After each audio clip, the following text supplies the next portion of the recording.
Welcome to Sabbath Collective. We're a community of people interested in celebrating the Sabbath and pursuing God through a Hebraic worldview of the Bible. So, as I was saying, tonight we're going to get into a really interesting topic, removing negative thoughts. So, if I were to ask you how many of us deal with negative thoughts, I think most of us would put up our hands. Isaiah reveals the excitement of the Jewish people living in Babylonian exile in the 6th century, as King Cyrus allows them to return back to their homeland. And at this time, an instruction comes from Yahweh about this, and it's really important. It really gives us insight for anything that we do that's along the lines of returning back. Isaiah 57 and verse 14 says, "Then he will say, keep building, clear the way, remove everything blocking my people's path." And hey, Danielle, good to see you, honey. Shabbat Shalom. This is a really interesting verse. Keep building, clear the way, remove everything blocking my people's path. And of course, this can be interpreted as in literally removing what blocks the road home for the people, for the Jewish people to go back into their land, right?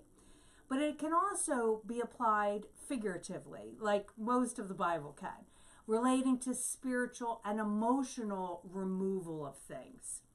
Moving from exile out of bondage to the envisioned homeland where life and faith and healthy community happen.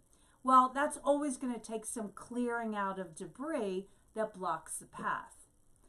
According to studies done by scientists and psychologists, people have between 50 and 80,000 thoughts per day. Now, for some of you, let me see your thumbs up if you feel like, yeah, I totally have that many thoughts per day. For some of you, maybe you don't. But this is what studies show, that people have between 50 and 80,000 thoughts per day. And again, let me see your thumbs up if this is resonating with you, what you're about to hear.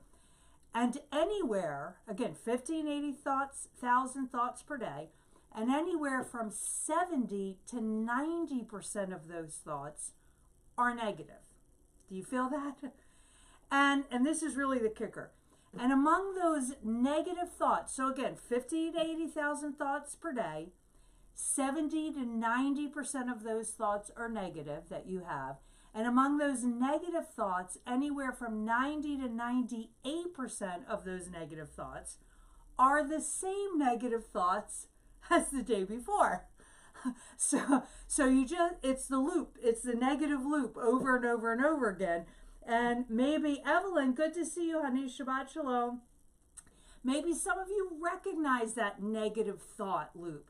Again, imagine that. Imagine how many negative thoughts that is that are on repeat in your brain. So again, let's circle back to Adonai's instruction where he says, remove everything blocking my people's path. So let's take a look at this word remove, because it's really interesting. And again, before there were Hebrew letters, they wrote in pictographs. And this is the word remove in this text, in this verse, is the Hebrew word rum. And the definition of the word, it's interpreted to mean to rise up, to be lifted up, to grow up. But it's spelled with three interesting letters here. It's spelled with resh, which you can see here, which is the head. Hey, Andrew, good to see you. Shabbat Shalom. Alex just asked a really good question. Conscious thought or unconscious thought? These are just measuring conscious thoughts, believe it or not. That's a really good question. Maureen, great to see you. So again, this word for remove, which is removing the things that block the word is, or block the road, is spelled with three letters, resh. The letter resh is the head, the picture of a head, and it means first. And it is also connected to our thoughts, right? Because it's where our brain is. The second letter that we see is the letter Vav, and that is the picture of a tent peg. And the letter Vav symbolizes what holds things down. So a tent peg literally holds the tent down. So this is the picture of what holds things down. And the last letter is the letter Mem, which is water, the picture of rushing water, and it means mighty. So these three letters spell room. And what we see here is when we are to remove the things that block the road, which is what we read, what we're talking about here with this letter, these three letters, is that we pull up the anchored, the first, and the strong thoughts. So let me ask you this. Is it possible that most of what is blocking our own paths are our own thoughts? That we literally need to lift them up and out of our roads. And we need to grow up and rise up, like this word suggests, in order for us to do that. So let's think about thoughts as roadblocks. Thoughts pop up, right? I mean, how many of us have invasive thoughts? Or again, like what we just learned, that it's that negative thought on repeat, right?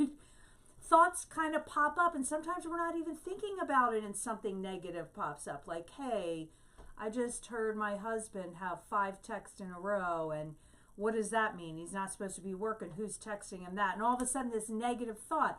Or, hey, I'm trying to hit up my friend and go play soccer and he's not hitting me back. Maybe he doesn't like me anymore. These negative thoughts can just kind of pop up. But what happens after they pop up is what's significant. It's when those thoughts are rehearsed that those thoughts can become real things. A continuously rehearsed thought creates environmental conditions, both inside your actual body and outside. And those things can attract that thing to you. That's actually a sowing and reaping principle, a law of attraction principle. And over the next 3 weeks, I'm going to look at that concept from first the negative coming within our own selves, which is what we're going to do tonight. Then next week, we're going to talk about how to kind of guard against the negative coming from outside of ourselves. And then lastly, we'll focus on how we really kind of cultivate the positive. We really live in amazing times right now because the brain and our energy can all be seen and measured with scientific equipment that can be quantified and then validated. And if you want any further reading on these kinds of studies, just hit me up via email, DonnaLynn@SabbathCollective.com. You can see it on this page as well, and I'll send you some things to read.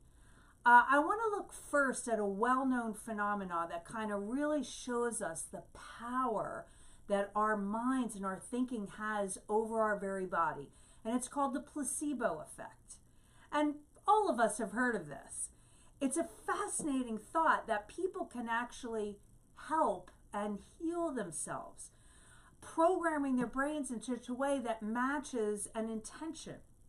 And this ability is by design. It's the way that we've been designed by the Lord to function.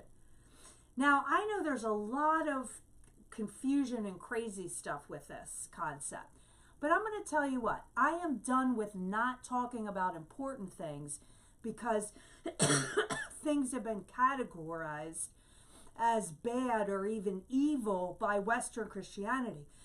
The vilifying of people and things that we can't explain or can't control is an effective tool that controlling fearmongers use. Let me give you an example of this.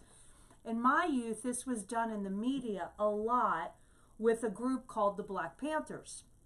And they were kind of labeled as drug-dealing terrorists to shut down any of the truths of what they were doing and saying. And also, when I was young, environmentalists were labeled eco-terrorists. But here's the thing. Truth is truth, right? Truth is truth.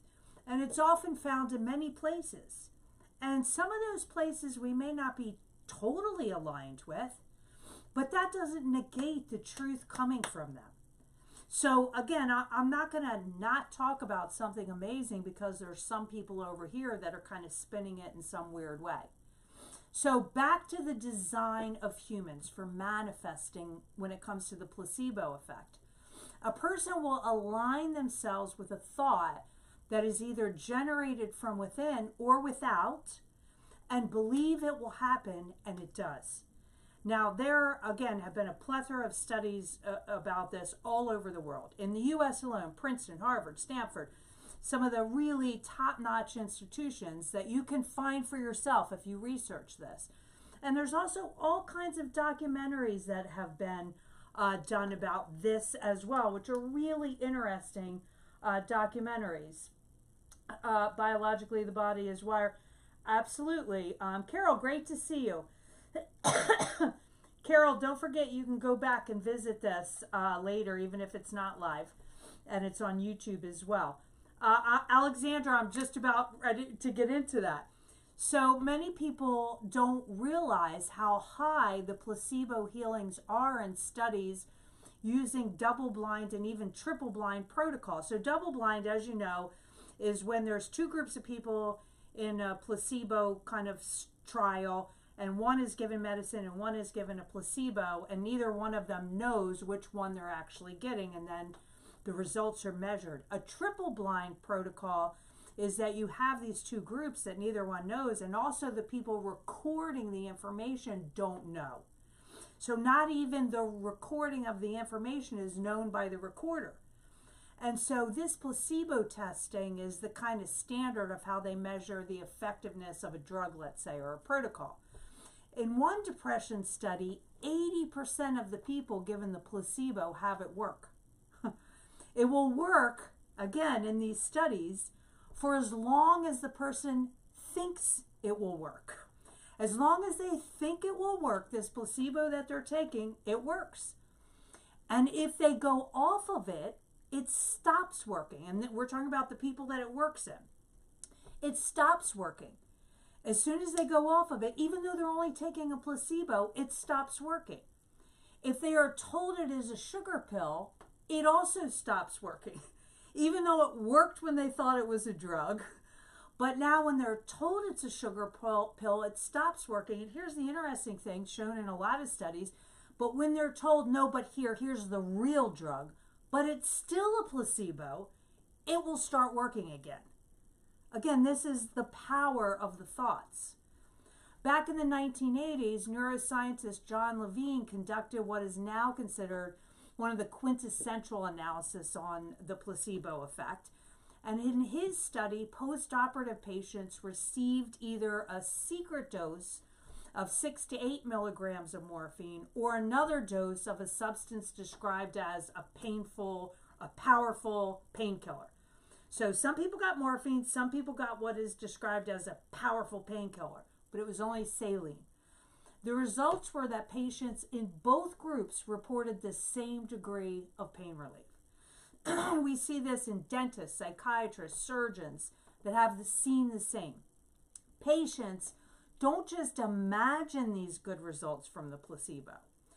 As one Harvard education study puts it, and it's referenced in the United States National Library of Medicine and National Institutes of Health, and I'm quoting here, rather, numerous brain imaging studies have confirmed that the placebo effect causes measurable changes in neurobiological pathways, end of quote.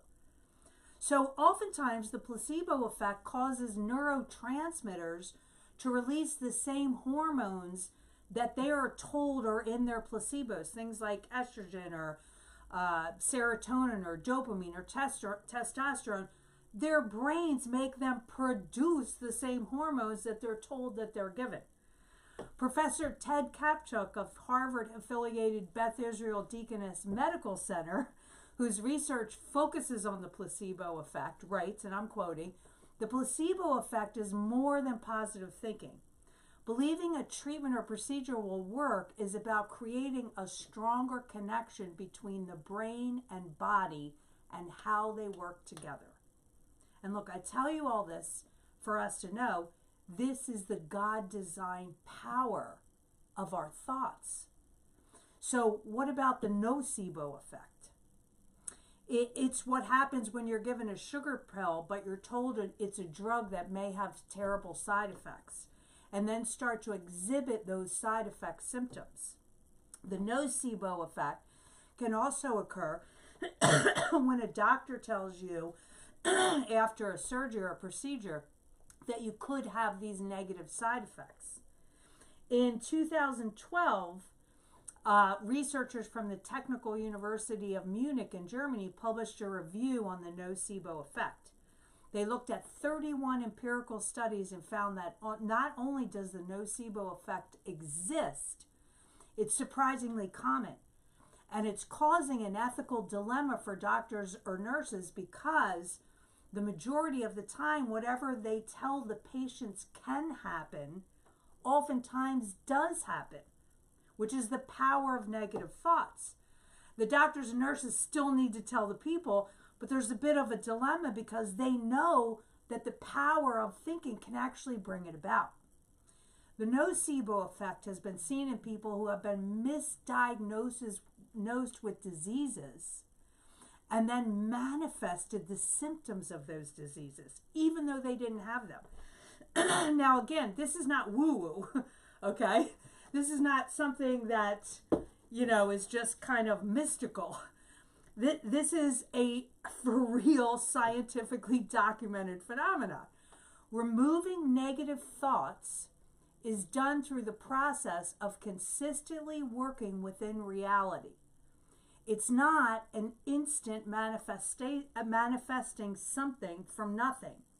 So I want you to understand what we're saying here. This is not magic.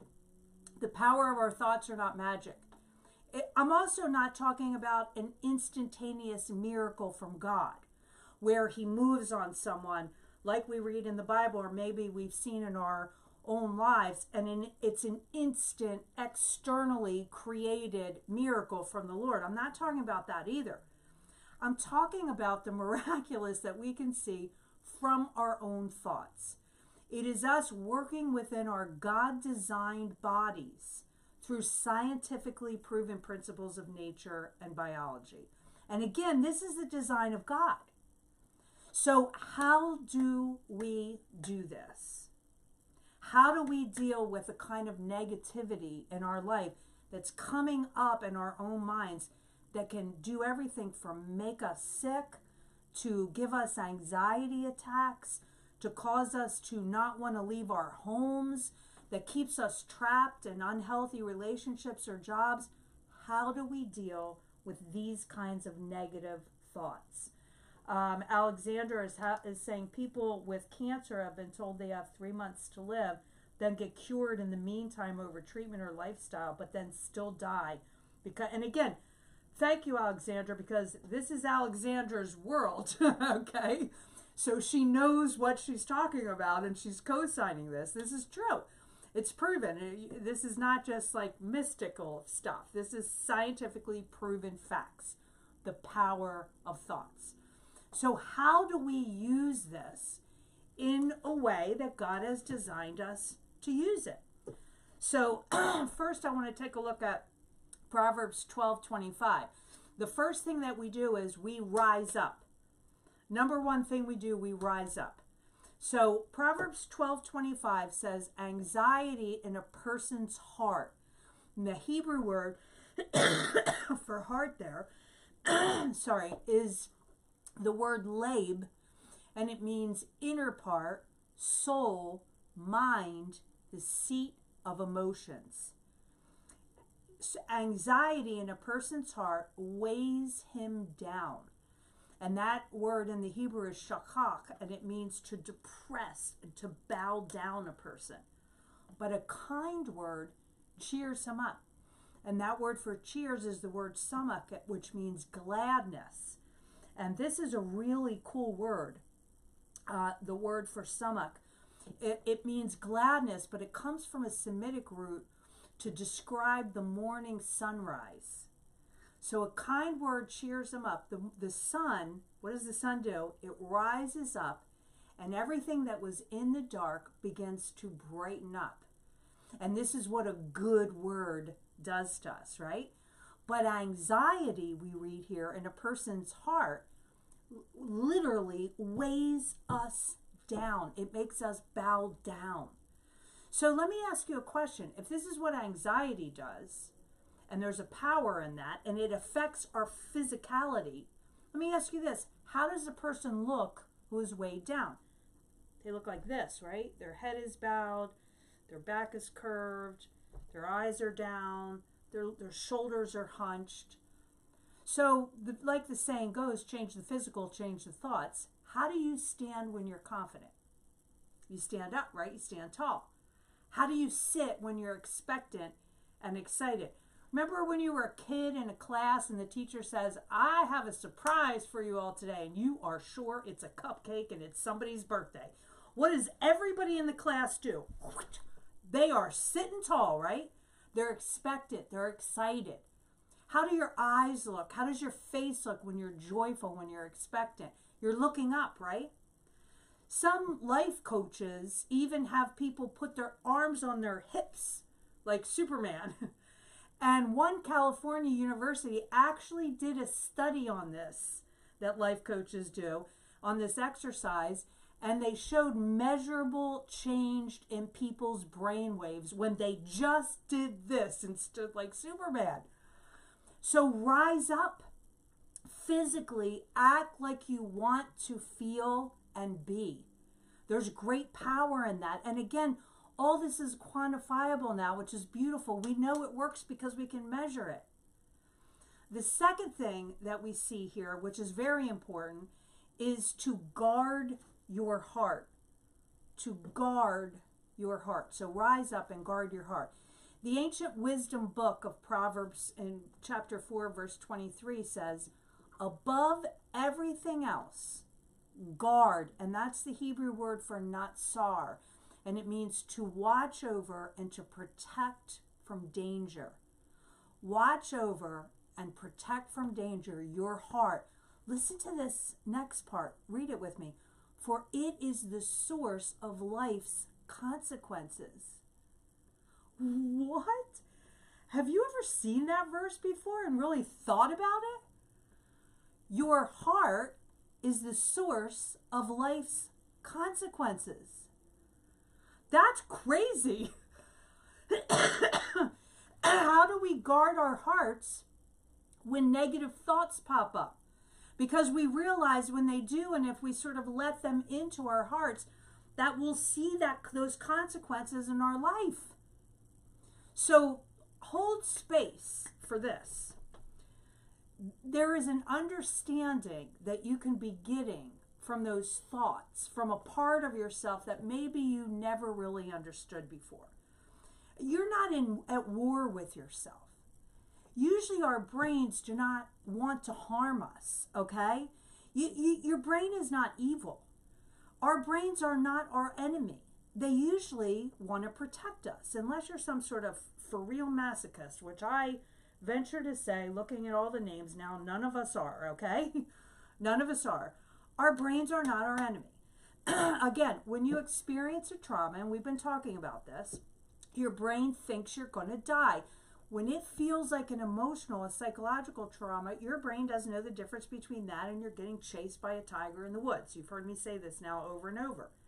So it files this experience, this traumatic experience, as a near-death experience. And then your brain, just like it's designed to function by the Lord, goes on a search for things that look similar to that experience in order to fight or flight that thing. Okay? And as the saying goes, where your attention goes, energy flows. So when you're always looking for the negative, thinking about the negative, all your energy is directed there too. And as we just learned from the nocebo effect, that's not going to necessarily work for your life plan, right? So don't spend your energy fighting with negativity, right? Don't put an abundance of attention on negativity. Try this instead. As Yeshua said in Matthew 5, agree or reconcile, some versions say, with your adversary quickly. Now, he was talking about a different issue with this. He's actually talking about when somebody says something then you need to settle it quickly with them and move on so that you don't get drug into a mess. But the principle is really important. Agree or settle with your adversary quickly. Why didn't Yeshua say, no, don't take that accusation because it's not true. Don't give him anything that's not his because you don't really owe it. Why did he say don't waste any energy on this, fighting it, even if it's not the case? Just reconcile them quickly and move on. So this is kind of a principle we can use with this negativity. So when a negative thought comes up in your mind, maybe ask yourself, okay, so tell me more. And by the way, make yourself speak to yourself in the first person. Sometimes I hear from people, and this is very common, people hear the voice, the loop in their head, and it's a you. You always do this. You always fail. You always do this. You can't ever do this. It's a you. And that's an interesting phenomenon that happens there. There's a detachment, okay? Don't allow for this negative thought to speak in the second person, okay? That will no longer be tolerated. You are one whole person. So speak about yourself to yourself in the first person, okay? And then ask yourself follow-up questions to the thought. And then what am I afraid will happen? And then what am I afraid will happen? And go down the line and then answer that question. So let me give you an example. Let's say you're a person of color, or you're a woman, or you're both a woman who's a person of color, and that you're at work and you're uncomfortable because there is a tremendous amount of sexist, racist talk in your workplace. And you're really thinking about doing something about it. Do you confront the people saying it? Do you go to HR? What do you do about it? You're really thinking about doing something about it, but you're really uncomfortable. And why is that? Because people of color and women have been crushed down and tried to be stuck in a closet, shut up and put up, right? We're not supposed to do anything about it. Nothing that we do is appropriate or acceptable. Whether it's yelling or whether it's kneeling, it's not allowed. And we know that. And so right away we're uncomfortable. But you want to do something about it and you're bombarded with negative thoughts. You'll get fired. So then you ask yourself the question, okay, I get fired, and then what? I'll get another job. Or I'll sue. I'll sue, not only to make money in order to compensate myself in this transition, but also when insurance companies have to pay, policies change, okay? Maybe you'll make a career shift. And then the thoughts continue. So you say, and now, and what's next? And what's next? And what's next? And then you begin to answer that. And then the thoughts continue with, well, maybe you'll lose your apartment or maybe you'll lose your home. And then what will happen? And then you answer that. And you answer that. And you really answer it as if it's actually happening. Ask yourself, instead of fighting with the fears, no, that's not going to happen. No, that's not going to happen. No, that's going to happen. Agree with your adversary quickly. Reconcile with it quickly, as Yeshua says. Follow it down the road and think about what you would do without arguing with the premise. Then, once it's settled, don't revisit those what-ifs. Sometimes, here's an interesting thing, when you keep drilling down with these what-ifs, you also realize that inner voice says more. And you get to the buried more. And your heart is actually trying to bring up this fear, but because you're always arguing with it and pushing it down or getting on the loop of negativity on a surface level, you don't go deep. But when you go deep and you keep saying, what if this, what next, and, maybe then you'll hear people will mock you and reject you like they did in high school. And you realize that what you're fearful of is the rejection of these sexist or racists you work with. And you don't really care about that either. So you're operating out of an old fear that is completely irrelevant here. But you would have never known that it was an old wound unless you kept on going down deep. So again, you settle with these thoughts. You reconcile with them and you move on. When you engage in the conversation and dealing with it, then you are guarding the narrative. It's not an unchecked stream of consciousness that constantly is running that program in the background of your mind. Guard your hearts is to be cognizant of what it is that you're thinking, to be present, and then do something that requires your thinking. Once it's settled, do something. Read. Remember something. Remember a story or a poem. Create something. Have a conversation. Sing a song. Dance a dance. That gets your mind, your thinking out of that loop because that's settled. Philippians 4:8 says, focus your thoughts on what is true, what's noble, what's righteous, what's pure, what's lovable or admirable, on some virtue or on something praiseworthy. So you're doing. And the last one is watch your words. And again, this is a powerful verse that we're looking at. These are wisdom verses. The tongue has power over life and death. This another unbelievable powerful verse. The tongue has power over life and death. Those who indulge it must eat its fruits. So when we think of something like the placebo effect or the nocebo effect, obviously this has been real to people in faith for far before we could quantify this. The tongue has power over life and death. Those who indulge it must eat its fruit. Wow. Those words have creative power over life and death. And you have to eat the fruit of your words. And by the way, we're talking about for our own selves here, okay? For our own selves. John sees an unveiling of Yeshua in Revelation 1:16. He gets this glimpse, and all of these sort of images are speak to the truth of who Yeshua is. So there's all these metaphors and all these images. And so Revelation 1:16 says, out of his mouth went a sharp double-edged sword. And the phrase is two-edged is actually the Greek word distomos. And it's a compound of the word di, which means two, and stomos, which is the word for one's mouth. These two words describe something that is two-mouthed. So out of the mouth of Yeshua, and again, all this is imagery, it's not literal, is a two-mouthed sword. Wait a second. Ephesians 6:17 calls Scripture, the Word of God, the sword. It's two-mouthed sword coming out of Yeshua's mouth. There is great power when we speak along the lines of what God speaks. And I'm not talking about spouting verses, picking them out and throwing them into the air like it's some kind of formula. I'm talking about letting our words, letting our thoughts be in line with Yahweh's heart, which is exactly what Yeshua did. It's why a two-mouthed sword was coming out of his mouth, because he said it himself. He does the will of the Father.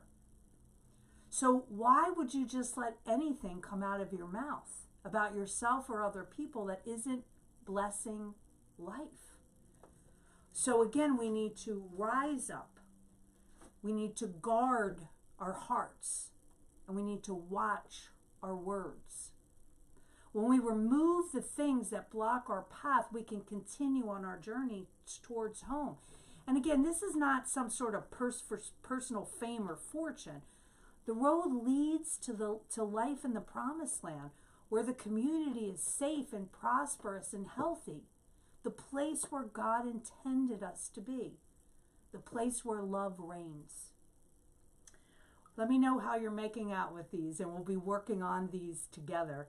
We're going to close this time with the lighting of the Shavuos candles. And traditionally, the mothers of the home are the ones that light the candles, the Sabbath lights of peace and joy and unity. And then traditionally, she encircles the candles with her hands, which is a gesture that welcomes in the Sabbath. Blessed are you, Yahweh our God, King of the universe, who has set us apart by his commandments, who has given us Yeshua the Messiah, and has sent us to be a light to the world. Amen. Shabbat Shalom.